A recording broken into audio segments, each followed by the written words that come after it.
I was 11 when I came to America. It wasn't until when I was 13, as I learned to speak the language, that I began noticing how alone and disconnected I felt from my community as I grew up in an all-white school. But every day I would come home and the smell of char from the wok hits me as I enter the front door. It instantly brought me joy, warmth, and sense of belonging and connection to my culture, my identity. My name is Jabin, and the founder of B.G.H Wellness. As a millennial myself, I want to bring this project to help people reap the benefits of how food can be therapeutic and how food is medicine, just like how it did and continues to help me. You see, our smell is the closest sensory to our emotional brain. Our gut fuels our body, but also helps with regulating biochemistries that can be exacerbated by stress. Our heart helps us breathe, and our three brains work together to help us feel, move, eat, and think, which is all part of our well being, our wellness. Using food as therapy, the space to talk, share, and mitigate the stigma on mental health by using our senses to connect and build relationships and feel the connection our mind has with our body. We are social animals, more importantly, human beings, each with our own idiosyncratic and beautiful stories that define our culture, our identity.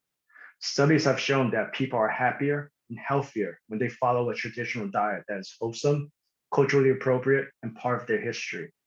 Currently, 92% of millennials feel their mental health has been affected by COVID 19. 80% believe mental health affects their physical health. And the top 10 prevalence in health conditions are mental and physical health conditions that have been proven and can be regulated with food. With this win, we will be able to roll out monthly events using the funds to pay for registered dietitian and licensed clinicians who will be facilitating the lessons. I am already working on a pilot program for the curriculums that will be virtual, in person when feasible. The initial fund will sustain 2 years of programming while we continue to establish our presence throughout the city and build partnerships with community organizations and sponsors.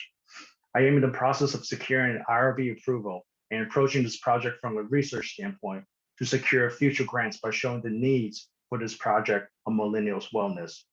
I have a board of amazing advisors from Jefferson's Counseling and Dietetic and Nutrition Department. We are in the work to foster a partnership and create a space for future healthcare providers to work and learn with the community on the importance of the three brains and the mind and body connection to our well-being. My dream is to set a model for the rest of Pennsylvania and America to replicate to support the community. I truly believe this project can be life-changing and revolutionary for the community and for millennials just like me.